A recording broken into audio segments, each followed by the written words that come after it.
Bom dia! Tudo bem com vocês? Calorzinho bom, né? Delícia! Para uma piscina, para uma praia, quem sabe, né? Ou pelo menos para um almoço com ar-condicionado no restaurante já alivia. Daqui a pouco. Eu quero te convidar para o texto do apóstolo Paulo de Filipenses. A gente está conversando aqui sobre a fé que sustenta a vida, a fé que sustenta a nossa vida. E a gente está olhando para essa carta do apóstolo Paulo aos Filipenses. A gente vai seguir aqui no capítulo 1, mas dessa vez a partir do versículo 12. Semana passada e nessa semana eu estou com um desafio maior para pregar aqui. Porque o maior biblista que eu conheço está aqui na igreja hoje. Que eu conheço, os outros eu não conheço, os outros são de longe. Que é meu amigo Lucas, que está operando o som. É um grande biblista, mas principalmente é um grande amigo. É membro da nossa igreja, só que ele fugiu para Londrina, né, Ju? Há uns 3 anos já, 3 anos já. E estão passando férias aqui em São Paulo, estão visitando a gente. E já pegaram ele para servir ali no som. Então é isso aí. O cara é doutor, mas chega aqui ele tem que trabalhar, não é verdade? Vamos embora, mas muito bom tê-los aqui, assim como outros visitantes da família e o restante da turma de sempre. Talvez, só explicando o termo, né, biblista, talvez se você não está familiarizado com o campo da teologia, mas é o campo da teologia que estuda com maior profundidade a própria Bíblia. Porque na teologia a gente tem o campo de teologia prática, que é pregação, aconselhamento, missões, discipulado. O campo da teologia sistemática ou dogmática, que é o campo das doutrinas, a formulação de doutrinas. E o campo da Bíblia propriamente dito, que a gente chama de bibliologia, né? E o especialista em Bíblia é o biblista, alguém que estuda as línguas originais da Bíblia, que é o grego e o hebraico, e se dedica com profundidade na análise dos textos bíblicos. No caso do Lucas, ele é um doutor nesse campo e coordena o mestrado lá na Faculdade Sul-Americana em Londrina. Vamos lá, Filipenses, capítulo 1, versículo 12. A palavra de Deus diz assim: eu quero que saibam, irmãos, que aquilo que me aconteceu tem, ao contrário, servido para o progresso do Evangelho. Como resultado, tornou-se evidente a toda a guarda do palácio e a todos os demais que estou na prisão por causa de Cristo. E os irmãos, em sua maioria, motivados no Senhor pela minha prisão, estão anunciando a palavra com maior determinação e destemor. É verdade que alguns pregam Cristo por inveja e rivalidade, mas outros o fazem de boa vontade. Estes o fazem por amor, sabendo que aqui me encontro para a defesa do Evangelho. Aqueles que pregam Cristo por ambição egoísta, sem sinceridade, pensando que me podem causar sofrimento enquanto sou preso, mas que importa? O importante é que, de qualquer forma, seja por motivos falsos ou verdadeiros, Cristo está sendo pregado, e por isso me alegro. De fato, continuarei a alegrar-me, pois sei que o que me aconteceu resultará em libertação, graças às orações de vocês e ao auxílio do Espírito de Jesus Cristo. Aguardo ansiosamente e espero em nada serei envergonhado. Ao contrário, com toda a determinação de sempre, agora Cristo será engrandecido em meu corpo, quer pela vida, quer pela morte. Porque para mim, o viver é Cristo e o morrer é lucro. Caso continue vivendo no corpo, terei fruto do meu trabalho. E já não sei o que escolher. Estou pressionado dos dois lados. Desejo partir e estar com Cristo, que é muito melhor. Contudo, é mais necessário, por causa de vocês, que eu permaneça no corpo. Convencido disso, eu sei que vou permanecer e continuar com todos vocês para o seu progresso e alegria na fé, a fim de que pela minha presença, outra vez, a exultação de vocês em Cristo Jesus transborde por minha causa. Pai, em nome de Jesus, nós pedimos que o Teu Santo Espírito, que está entre nós, que habita em nós, fale conosco, encontrando lugar, Senhor, na nossa mente e no nosso coração. No nome de Jesus. Amém. Bom, estamos no início do ano. A fase ainda de resoluções. O Tiago já nos provocou aqui a respeito disso. E se você não fez, eu acho que é interessante fazer. Às vezes funciona, às vezes não muito, né? Mas eu acho que quando a gente faz, especialmente quando a gente faz em diálogo, né? Em família, ou até em diálogo numa partilha com amigos, eventualmente, é interessante como a gente crava certos compromissos quando a gente compartilha. E o tema hoje é quando a vida sai do controle. Olhando para o texto e olhando para o contexto, o apóstolo Paulo, que é o último dos apóstolos, e talvez o único que assume um modelo muito específico de apostolado, que é a plantação de igrejas em várias localidades, em todo o Império Romano. Esse era o grande plano geral do apóstolo Paulo. Você pensar, qual é o planejamento do apóstolo Paulo para o ano seguinte? Me parece que o planejamento para o ano seguinte era o planejamento que ele tinha para todos os anos depois da conversão, que era plantar novas igrejas. E como é que ele fazia isso? Viajando para os lugares, pregando para as pessoas daquela cidade, identificando possíveis líderes, mentoreando e discipulando esses líderes, como ele fez com Timóteo, como ele fez com Tito, como ele fez provavelmente com Lucas e tantos outros. E ali ele estabelecia pastores para aquele lugar. Então o apostolado paulino era esse movimento de plantar igrejas no maior número de cidades possíveis e estabelecer líderes em cada igreja, pastores. Então ele viajava plantando, depois viajava de novo, às vezes visitando as igrejas que ele já havia plantado, se correspondendo com esses pastores, se correspondendo com essas igrejas, instruindo essas igrejas, né? As cartas, elas são instruções para as igrejas. É por isso que a gente tem formulações doutrinárias em cima das cartas paulinas, porque as cartas eram instruções para igrejas, instruções muito reais, muito cotidianas, muito dentro da realidade de cada igreja, e depois essas cartas iam circulando, mas num primeiro momento tinha um destino específico. Então a carta aos Filipenses é a carta para a igreja de Filipos, a igreja que se reunia na cidade de Filipos. Então esse era o plano do apóstolo Paulo, seguir viajando e plantando igreja. Esse era o projeto, esse era o chamado dele, e era isso que ele fazia. Só que no meio dessas viagens e desses percalços, havia coisas que não estavam sob seu controle.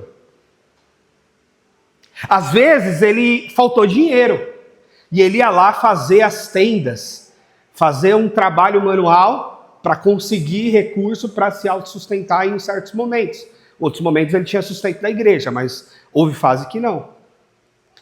Também houve momentos em que ele não conseguia embarcar por um impedimento ou por outro, e aí ele entendia que Deus estava direcionando para outro lugar. Tem aquela história do sonho, que ele tenta embarcar para um lugar, não consegue, e aí ele sonha com um varão dizendo, passa a Macedônia, ajuda-nos, e aí ele atravessa para a Macedônia, para ajudar uma outra igreja que a princípio não estava no roteiro e no plano dele. E há um momento aqui de Filipos, que é o momento mais duro e mais grave, é quando ele está preso. Em meio a essas viagens, por vezes, ele foi preso. Nos dias do apóstolo Paulo, o evangelho sofria perseguição, por alguns motivos. Um deles era que os cristãos não se curvavam a César como Deus. Naqueles tempos antigos, os reis não se contentavam em ser reis. Os imperadores não se contentavam em ser imperadores. Eles queriam ser Deus. E por vezes eles se acreditavam Deus. E, como qualquer Deus, esperava a adoração de seus súditos. E era o que acontecia. Só que os cristãos, que assumiam estar debaixo do senhorio de Jesus Cristo, se recusavam a adorar um outro Deus, a adorar a César, a adorar qualquer divindade romana, a adorar qualquer outra expressão de Deus que não fosse Jesus Cristo, Pai, Filho e Espírito Santo, a Santíssima Trindade. E isso gerava um problema grave, um problema de perseguição. Essa era uma das questões. Outras questões mais políticas era um certo medo do império, dos cristãos se tornarem maioria e de repente conseguirem até derrubar o império, o que de certa forma depois aconteceu. Então, é interessante pensar que os cristãos, no começo da fé, eram considerados ateus até. Porque eles não adoravam nenhum tipo de imagem, nenhum tipo de deus romano, nenhum tipo de deus grego. No mundo de tantos deuses, eles não adoravam nenhum. Parte da culpa que pesava sobre eles são ateus. E aí, um dos problemas é que na época as crenças se veio uma doença, é porque os deuses estão bravos com a gente. Se não veio a colheita devida, é porque os deuses estão bravos com a gente. E aí parte da culpa recaía sobre os cristãos, tá vendo? Os cristãos não estão adorando o Deus Sol, o Sol não está vindo como deveria. Os cristãos não estão adorando o Deus da chuva, a chuva não está vindo como deveria. Os cristãos não estão adorando o Deus tal, então as doenças estão sobrevindo sobre o nosso povo. E parte das acusações... Então, enfim, as acusações eram variadas contra os cristãos. E isso gerava perseguição. A perseguição na igreja, aliás, nunca deixou de existir, tá? Nunca deixou de existir. Não há um período na história que possa se dizer, neste período a igreja não foi perseguida. A igreja do Senhor Jesus sempre foi perseguida. O que muda é o contexto, a cidade, o local. Hoje, ou há muitos anos já, a gente é muito livre no Brasil quanto à nossa fé. Mas os nossos irmãos no Irã, não. Aliás, o Irã está matando um monte de gente, está tendo um monte de protesto na rua lá, e muito em função da religião. Se a gente for para a Índia, a gente está sofrendo perseguição na Índia. A Índia quer se tornar 100% hindu. Tem perseguido cristãos. Se a gente for para o mundo árabe mais radical, nem se fala quanto de notícias a gente vê a respeito. Então a igreja sempre foi perseguida. Não em todos os lugares, não em todos os países e não da mesma forma, mas de formas diferentes, em contextos diferentes e em lugares diferentes do mundo. Mas sempre a igreja sofreu perseguição. Não é porque hoje nós estamos livres aqui que a igreja é livre no mundo todo. Que não é, infelizmente. Bom, tendo dito isso, o apóstolo Paulo sofre essa perseguição e é preso muitas vezes, e no contexto aqui de Filipenses, ele está preso. Agora imagine você com o seu planejamento. 2026. Eu imagino que ninguém aqui planejou ser preso esse ano. Amém? Não estamos planejando isso, né? Estamos planejando viver soltos, livres, em paz, com Deus e com as leis. Com certeza o apóstolo Paulo também não planejou ser preso. E aí é que entra o ponto. As nossas resoluções, elas precisam ter a nossa intencionalidade, aquilo que a gente planeja, aquilo que a gente está intencionando, aquilo que a gente quer, os motivos pelos quais a gente vai se colocar diante de Deus em oração. Mas é preciso linhas em branco para aquilo que vai acontecer que está totalmente fora do nosso controle.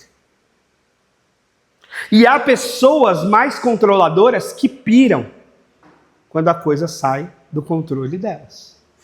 Há pessoas que enlouquecem. Eu não planejei isso. Eu não planejei isso para a minha vida. Eu não planejei isso para os meus dias. Eu não planejei isso para os meus 40 anos. Eu não planejei isso para esse momento da minha vida. Eu não planejei isso para a minha paternidade ou para a minha maternidade. Eu não planejei isso para o meu casamento. Eu não planejei isso para a minha vida financeira. Eu não... E aí eu ouço isso, e às vezes pessoas em aflição, em conflito, e eu digo, eu acredito que você não planejou isso. Assim como eu sei que o apóstolo Paulo não planejou prisão. Ele planejou viagens, plantar igrejas, discipular pessoas, evangelizar. Ele não planejou ser preso. Mas aconteceu.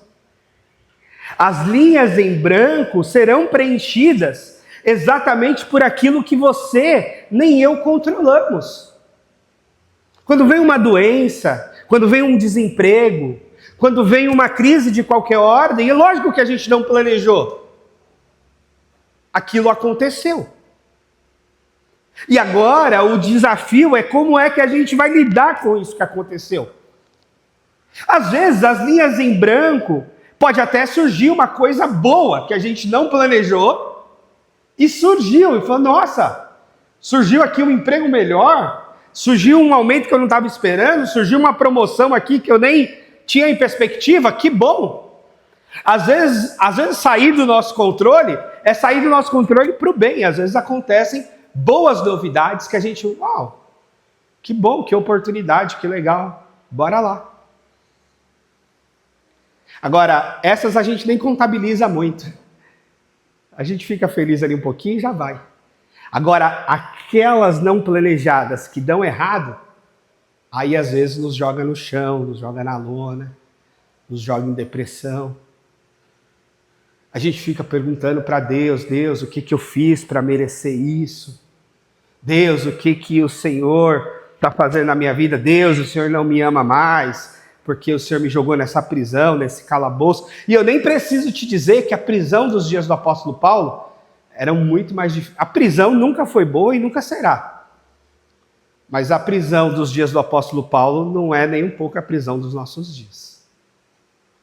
Muito, muito pior. Se hoje os direitos humanos são questionados, você imagina nos dias do apóstolo Paulo.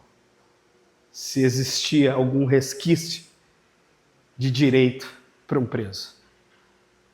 Há historiadores, eu falei aqui semana passada, que apontam que eles não tinham nem direito à refeição. Que eles dependiam da refeição dos visitantes. Os visitantes que iam e levavam a refeição para os seus amigos presos. Não tinha essa lei que diz que o preso tem que ter café da manhã, almoço e janta. Dentre outras barbaridades.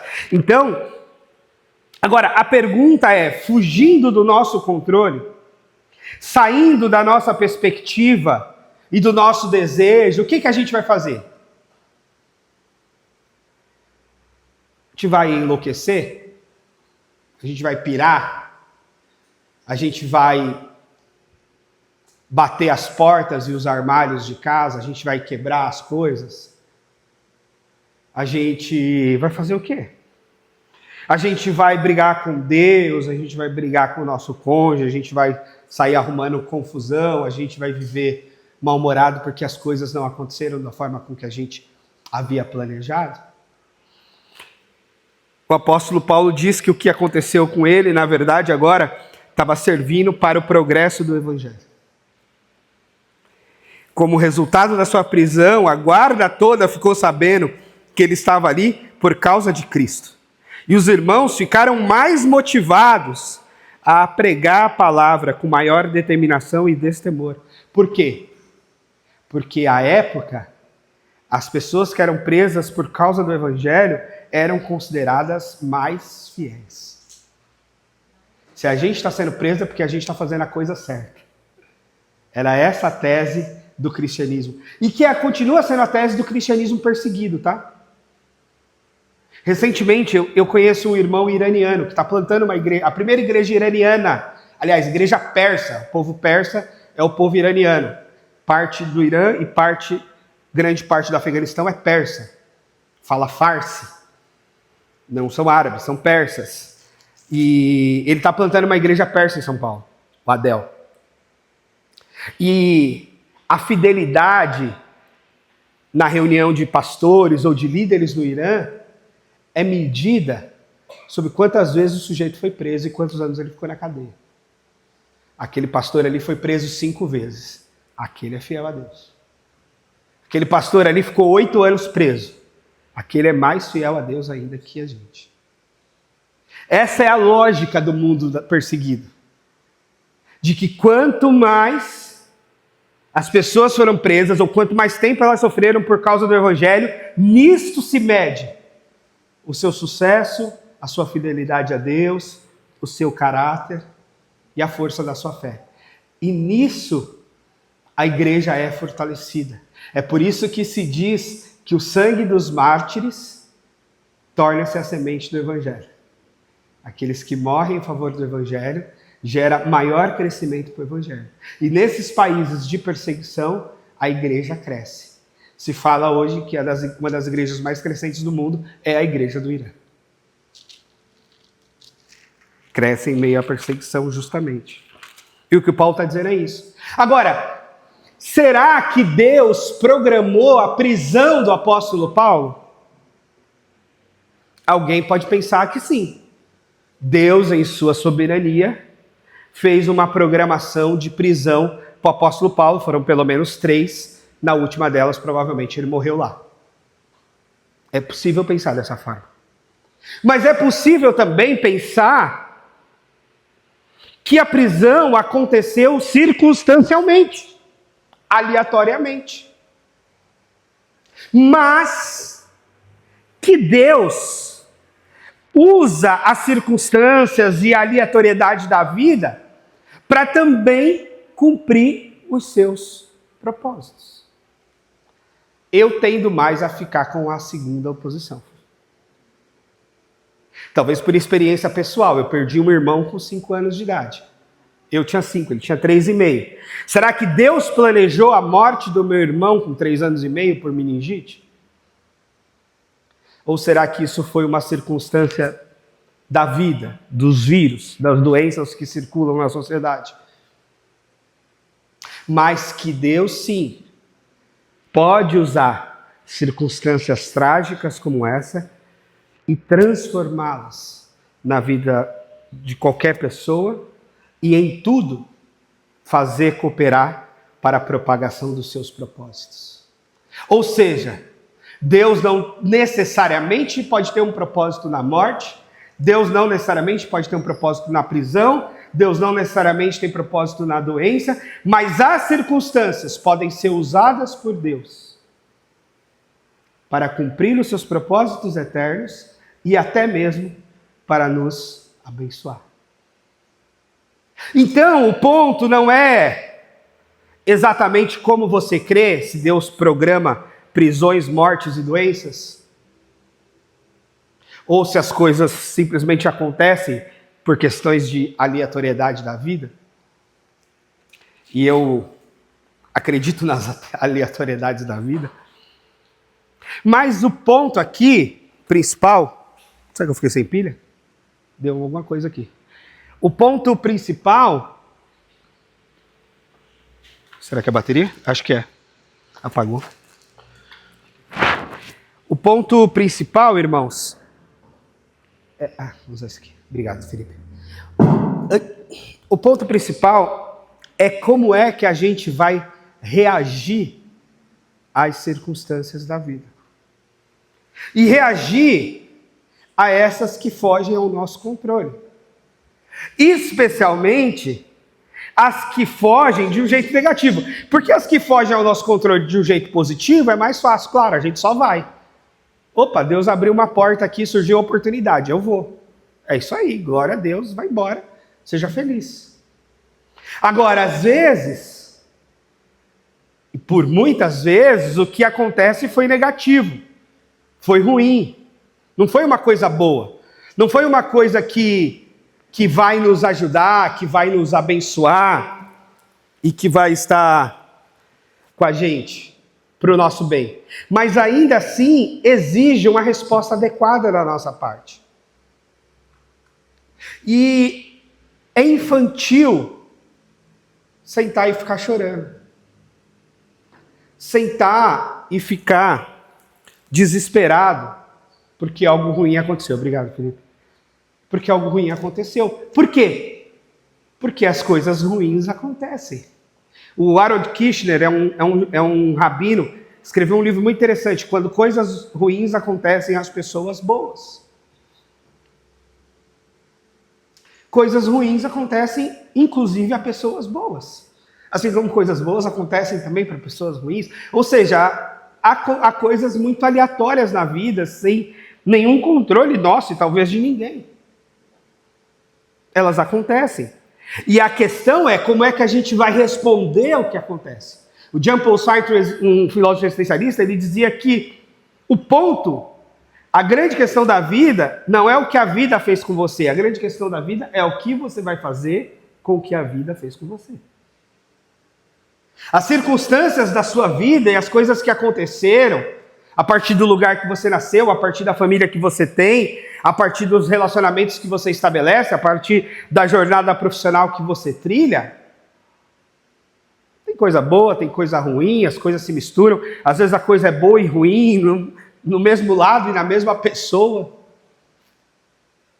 Mas o ponto é o que a gente faz com isso? Como é que isso nos afeta? Como é que isso nos transforma? Como é que isso nos faz crescer? A infantilidade é ficar sentado chorando, pedindo para o mundo acabar, achando que nada vai dar mais certo. Isso daí é o que o meu filho de 4 anos faz quando um brinquedo quebra. Ele senta e chora, o mundo acabou. Quando a gente é adulto, se a coisa for grave, a gente até pode sentar e dar uma choradinha. Mas dali a pouco tem que levantar. Tem que seguir. Tem que tocar a vida. E tem que manter aqueles propósitos mais importantes e fundamentais precisam ser mantidos. E agora, a estratégia transformada, mudada pela nova circunstância. E o apóstolo Paulo era um grande mestre nisso. Por quê? Ele queria pregar o evangelho. Esse era o propósito fundamental. As viagens eram parte importante desse propósito. Viajar para pregar o evangelho em novos lugares. Fui preso. Não dá mais para viajar. Estou preso. Estou numa prisão. Estou num lugar específico. Estou trancado. O que eu vou fazer? Eu vou continuar no propósito principal. Eu vou continuar pregando o evangelho. Eu só vou arrumar um outro jeito. Ou seja, aquilo que sai do nosso controle não anula o nosso projeto principal. Ele só tem que transformar a estratégia. O propósito fundamental que ele tinha, que era pregar o evangelho, permanecia, agora sem viajar. Agora de dentro de uma prisão. O propósito que ele tinha de pastorear as igrejas, de instruir as igrejas, agora ele não podia estar lá pregando para os irmãos. Ele escrevia cartas. Agora ele não podia estar lá falando para a igreja. Ele escrevia as cartas. E olha o que temos hoje na Escritura. Já pensou se tirássemos as cartas da prisão? Parte importantíssima do Novo Testamento são as cartas da prisão. Filipenses é uma delas. Talvez se Paulo tivesse pregado esse tempo lá em Filipenses, não teria escrito a carta. Porque ele diria, já preguei, já disse, já dei o recado, já aconselhei, já falei. Mas porque ele estava preso, ele escreveu a carta. E a gente tem a carta até hoje. Faz parte da Escritura Sagrada. Entende? Entende quando Deus aí trabalha nos propósitos? Para além do que ele imaginava. Será que o apóstolo Paulo imaginava que a gente já está pregando uma carta dele 2000 anos depois no Brasil? Ele estava lá na Ásia, entrando um pouco para a Europa. E hoje a gente está aqui na América, no sul da América, na América do Sul. Mas Deus guia os seus propósitos para além daquilo que a gente mesmo tem. Mas o ponto fundamental é, saiu do script, saiu do meu controle. Eu sou uma pessoa controladora, já fiquei com raiva, já não gostei. Mas quer saber? Eu vou manter o mesmo propósito, eu vou manter o mesmo plano, agora sobre as novas circunstâncias. Agora com adequações necessárias dentro dessa nova realidade. É dentro dessa realidade que foi planejada, porque às vezes as realidades novas são planejadas, E mesmo planejando, a coisa não sai bem do jeito que a gente imaginava, não é verdade? Em casa, pelo menos, a gente planejou anos ter um filho. Quando a gente teve, a gente não imaginava que ia ser tão difícil. E olha que o Estevão é bonzinho, gente. Difícil é a gente aprender a ser pai e a ser mãe, né? Sim, porque mesmo dentro dos planos, a realidade também não obedece o nosso script. Deixa eu te lembrar isso. Faça os seus planos de 2026. Mas a realidade não obedecerá aos seus planos, às suas anotações. Você vai colocar lá, quero perder 10 quilos este ano. De tanto 10 quilos que eu falei cada ano, eu já preciso perder uns 30 agora. Porque eu não fui cumprindo os 10 e fui acumulando. A balança não me obedeceu, ela não atendeu a minha expectativa. A realidade se impõe mais forte do que a nossa anotação no papel. Essa é a vida. Agora, por causa disso, então, a gente chuta o balde, abandona os planos, não planeja nada, deixa a vida me levar, a vida leva eu? Bom, não é bem assim. Porque daí a coisa pode dar mais errada ainda. Então é bom ter um plano. É bom ter um script. É bom ter planos voltados aos propósitos fundamentais e principais. Mas é bom saber que a realidade se impõe para além daquilo que planejamos. E que nós precisamos estar prontos a responder às novas realidades que surgem. As realidades planejadas, que acontecem não bem do jeito que a gente planejou, e pior, as realidades não planejadas, como uma prisão no meio do percurso. O ponto é não sair do propósito. E mais, crer que Deus está com você no meio da crise e no meio da coisa que deu errado. Paulo não tinha dúvidas do quanto Cristo estava com ele, do quanto a missão dele no Evangelho, ele estava no caminho certo, ele não estava fazendo nada errado. Ele não estava fora do propósito, ele não estava fora da visão, ele não estava fazendo coisa errada, ele não tinha pecado. Não, ele foi preso. Porque ele estava num contexto de perseguição, então os cristãos eventualmente eram presos e ele foi um. Ponto. É isso que aconteceu. Agora, como é que ele responde a isso? Ele responde a isso com fidelidade a Deus e ao Evangelho.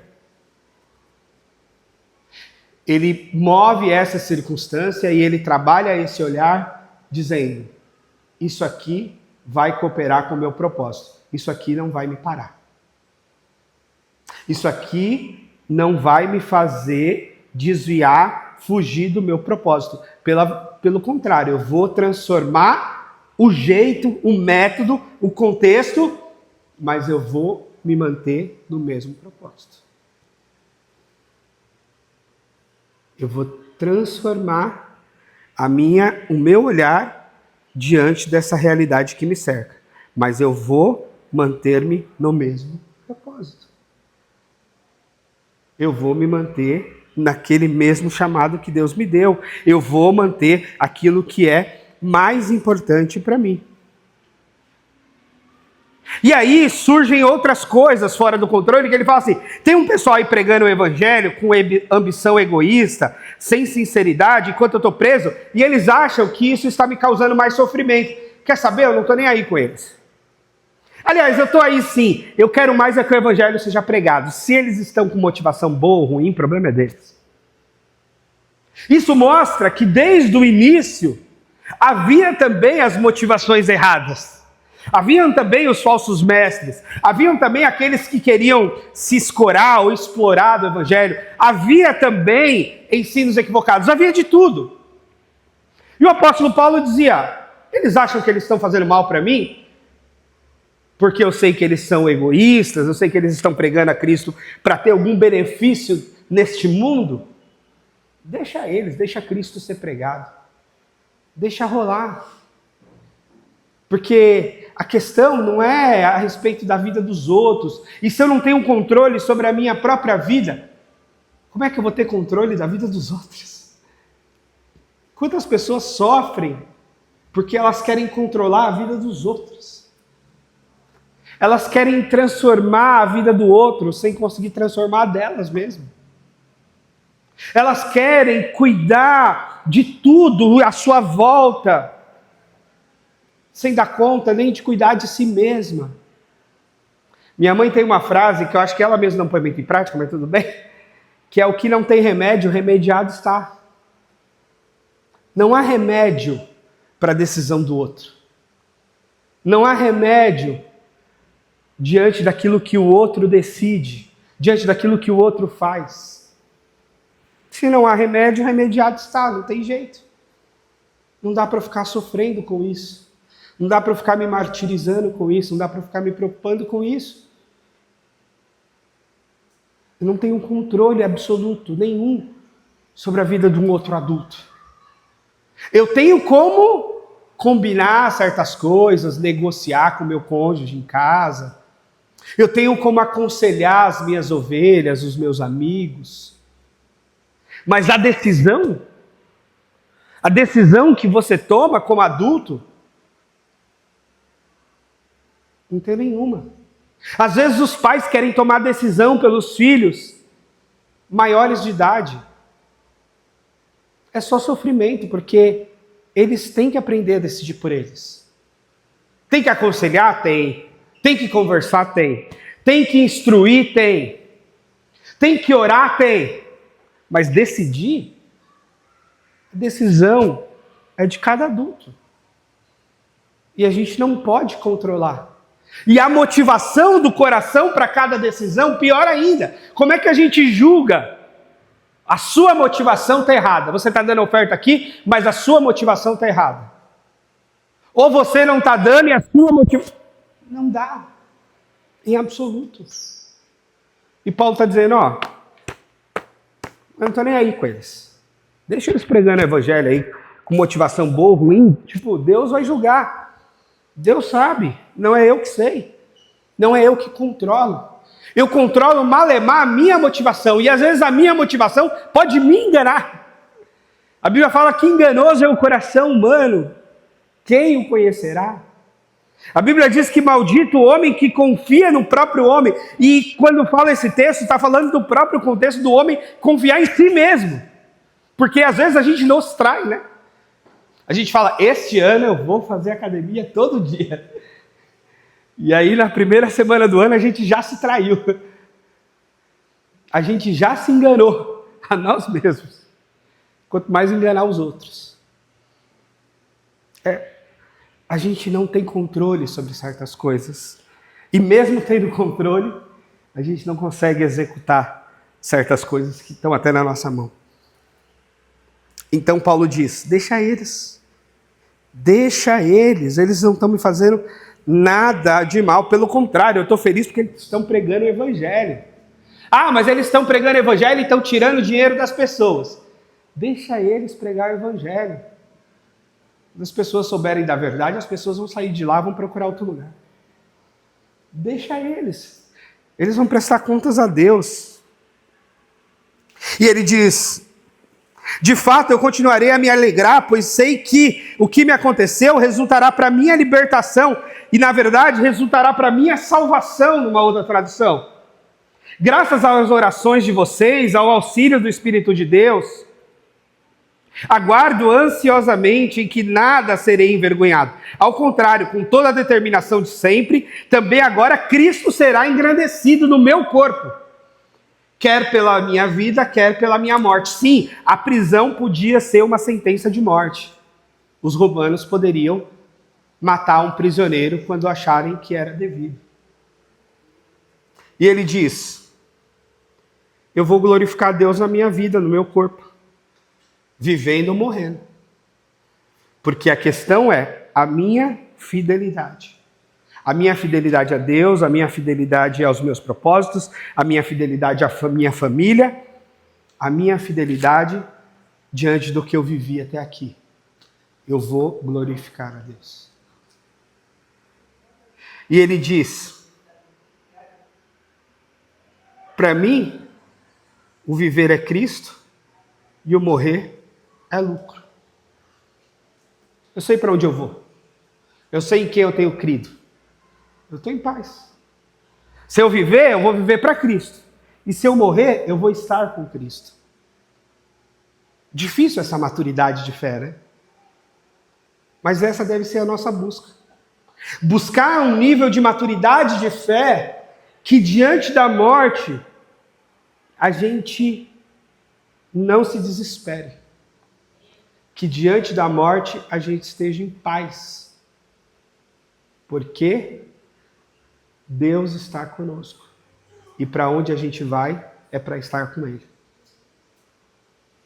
E é horrível, né? Pessoas se debatendo diante da morte, ou com medo, porque não tem certeza para onde vão. Se estão com Deus, se estão com o diabo, com quem que elas estão e para onde elas vão. E mais ainda, pessoas morrendo de remorso e arrependimento de 1000 coisas que era para ter feito e não fez, de 1000 confusões que era para ter resolvido e não resolveu, de 1000 inimizades que estabeleceu no mundo.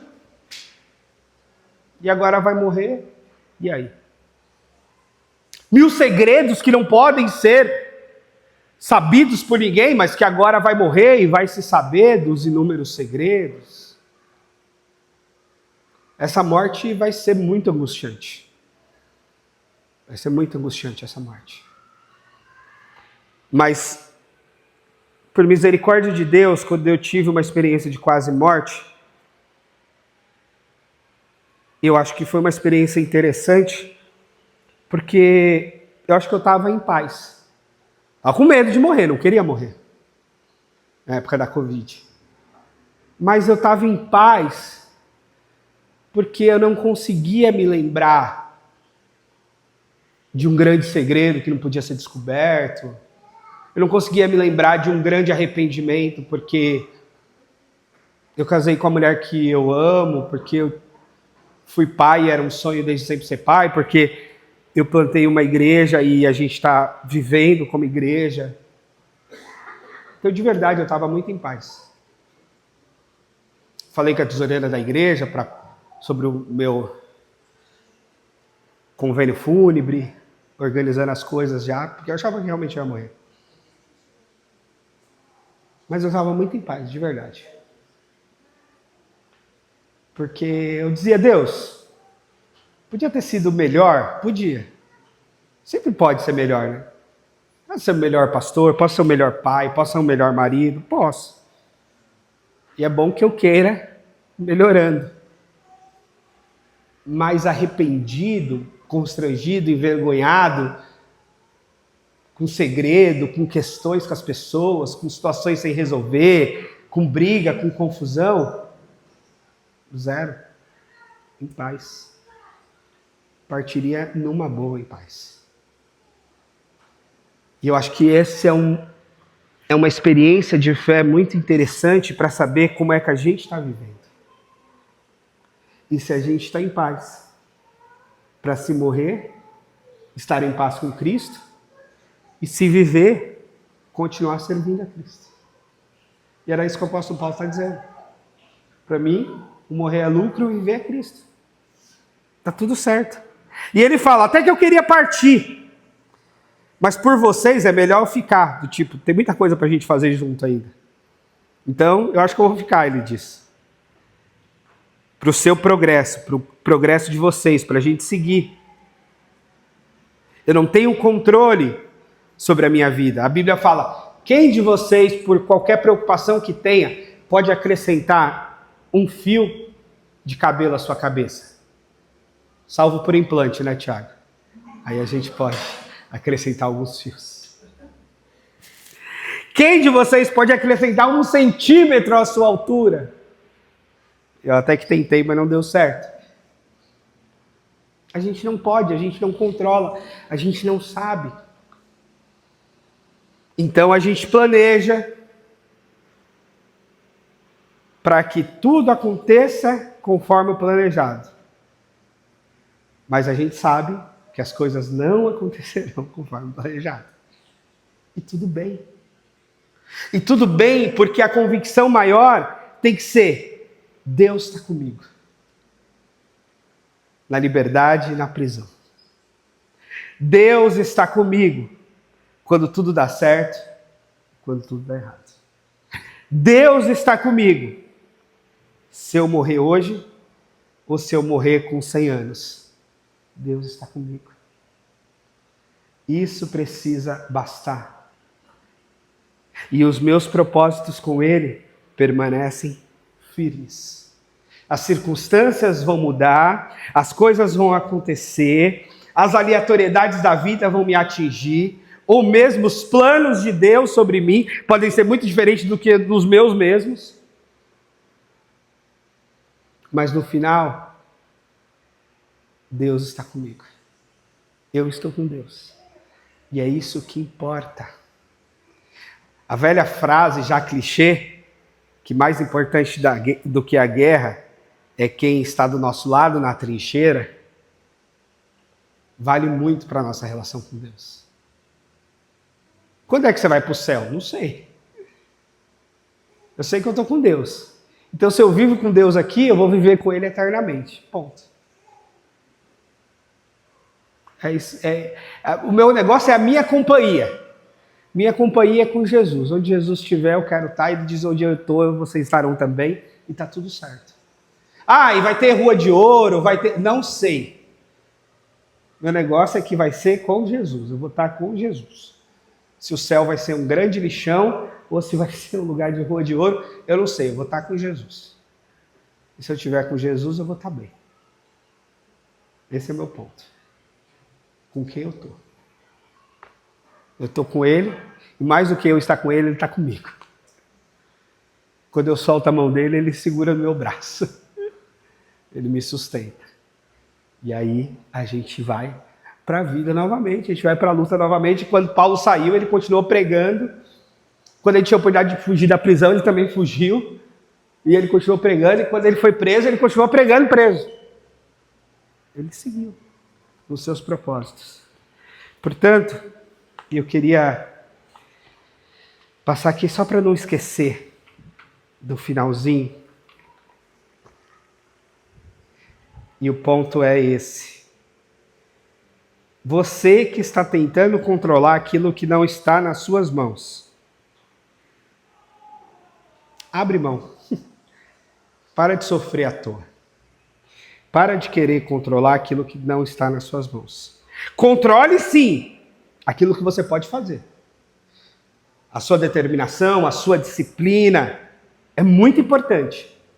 E você deve persistir nela. Sabendo que isso não basta. Que a vida não é só o seu controle, a sua determinação, a sua disciplina. Coisas fugirão das suas mãos. Então tenha consciência disso para não se desesperar depois. As perdas que você está tentando entender, é válido tentar entender, mas tem coisas que não tem explicação, eu já falei. Eu briguei muito com Deus quando meu irmão morreu. Por quê? Até hoje eu não sei por quê. Já ouvi vários discursos, já ouvi várias explicações teológicas, filosóficas, sentimentais. Nenhuma delas me convenceu. Nenhuma resposta para mim foi plausível. Uma mãe perder um filho com 3 anos de idade. Nenhuma resposta me convence de uma mãe perder um filho em qualquer idade. Nada me convence de que há uma resposta para isso. Eu confio em Deus e minha vida está com Ele e depois, quem sabe, um dia a gente entende. A minha fé não pode depender de circunstâncias favoráveis. Essa é a grande lição do apóstolo Paulo. O tudo posso naquele que me fortalece, tudo posso naquele que me fortalece, posso viver qualquer circunstância, Deus continua me fortalecendo. O apóstolo Paulo fala, posso ter em abundância, como em alguns momentos ele teve em abundância, posso padecer necessidade, como em alguns momentos ele teve necessidade. Tudo posso naquele que me fortalece. Sabe a pessoa que muda conforme a circunstância. Foi promovido é uma pessoa, está desempregado é outra pessoa. É uma bipolaridade estranha, né? É até difícil de conviver. Não, a gente é a mesma pessoa. Às vezes dá certo, às vezes dá errado. E em que a sua vida encontra sentido hoje? Porque isso sim é importante. Esse é o núcleo duro de qualquer plano.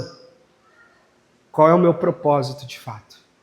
O que é mais importante na minha vida e para o que eu estou vivendo? As coisas que eu pensava quando eu estava para morrer era: como é que vai ficar meu filho, que tinha 20 dias de nascido, minha esposa viúva com a criança de 20 dias, e a igreja que ainda era muito nova. Eu tinha essas preocupações. Essas coisas conferem sentido para a minha vida.